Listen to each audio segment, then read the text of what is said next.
Hello again, and welcome to Day 3 of the DCA's Pollution Prevention mini-series. Short videos designed to help you reduce the amount of pollution you produce in your daily activities. So far, we've covered ways to prevent pollution while eating out and cut down energy use in the home. Today, we'll take a look at ways to be water-wise and cut back on water usage. Did you know that the average American uses around 100 gallons of water a day? That's twice the amount an African elephant consumes in the same time, and 4 times what an average African citizen uses. And it equates to a cost of about $70 a month. So what's up? Why do Americans use so much water? While that question is a bit too complex for us to answer here, what we can do is offer you tips to help reduce your water usage, save money, and cut down on pollution. So let's get started. Yesterday, we focused on Energy Star products, a product certification that helps consumers choose products which cut down on energy costs and prevent pollution.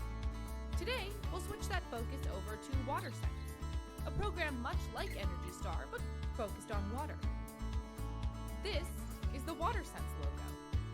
Sponsored by the EPA, Watersense is a voluntary partnership program that focuses on labeling water-efficient products and providing resources to help you save water. When you see this label on a product, you can be sure that it will use at least 20% less water than its non-Watersense counterparts and perform its job just as well or better. All of the topics that we'll look at today have Watersense products associated with them, and the end of this video will provide more information on Watersense.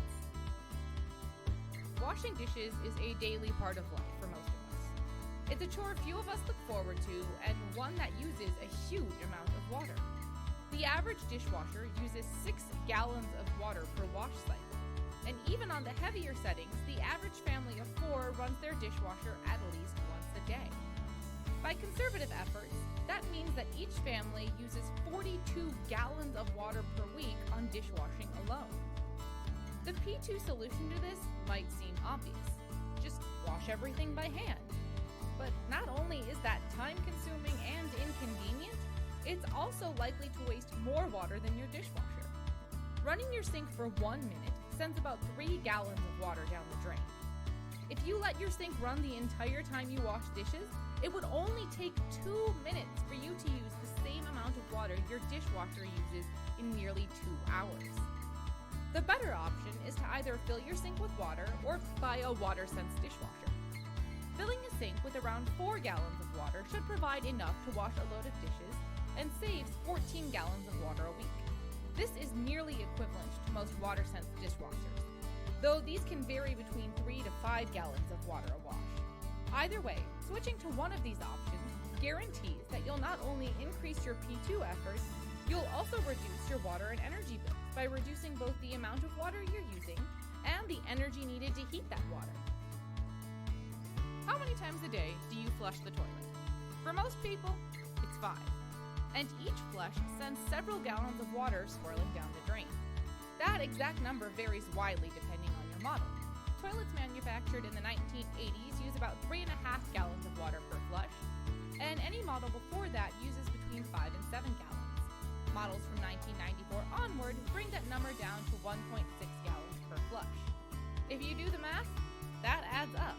That's 8 to 35 gallons of water per person per day.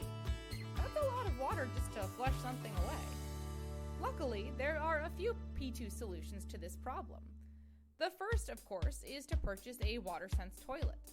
This could save you up to 13,000 gallons of water per year, which amounts to about $140 off your water bill. And if everyone in the US did this, we would save 360 billion gallons of water per year. That's the amount of water that runs over Niagara Falls in 9 days. But not all of us have the resources to go out and buy a new toilet, let alone install it. In that case, look no further than your own garage. Putting a dense object in the toilet helps to displace water, allowing the tank to fill more quickly and reducing the amount of water available to use for each flush. At first, bricks were the go-to equipment for the job, but they crumble and clog pipes easily. Instead, try a water bottle filled with sand sat upright in the toilet tank. This can save up to half a gallon of water per flush. You can also check out your local hardware store for items such as a dual flusher and other devices that reduce water usage in existing toilets. While these products vary in price and amount of water saved, the store employees should be able to find the right one for you. Of course, it always helps to do a little research beforehand, so see the end of the video for some resources. Laundry. It's no one's favorite activity. Aside from being patience and time-consuming, it takes a lot of water. Once you close that lid, 40 to 45 gallons of water pour in to help you clean your clothes. An average American family does 9 loads of laundry a week, which means that they use nearly 387 gallons of water in this effort alone. To become more P2 friendly, you could, of course, switch to a Watersense washing machine. These can cut down on the gallons of water per load from 45 to 30, 15, or even 5 gallons. But again, this can be expensive and it isn't feasible for everyone. If you're not in the market for a new washing machine, try these tips instead. If your machine has a size set feature, use it. This tells the machine how much laundry is being washed, and it will add more or less water to the drum depending on the settings. If you don't have a size set function, try washing the largest load you can. That way you are maximizing the laundry to water ratio. Of course, the best way to reduce laundry and related pollution is to do laundry less often. Using towels and pajamas more than once is a great way to reduce the amount of loads per week. You could even go so far as to wear the same outfit twice before washing, so long as you weren't doing anything too strenuous or grimy. That's all for today. If you're looking for other tips on creating a P2-friendly home, office, or community space, visit the KYXL and pollution prevention websites. And if you're interested in water-based P2 methods or the Watersense appliances, check this out. Remember to tune in tomorrow for DCA's next P2 video. Bye-bye!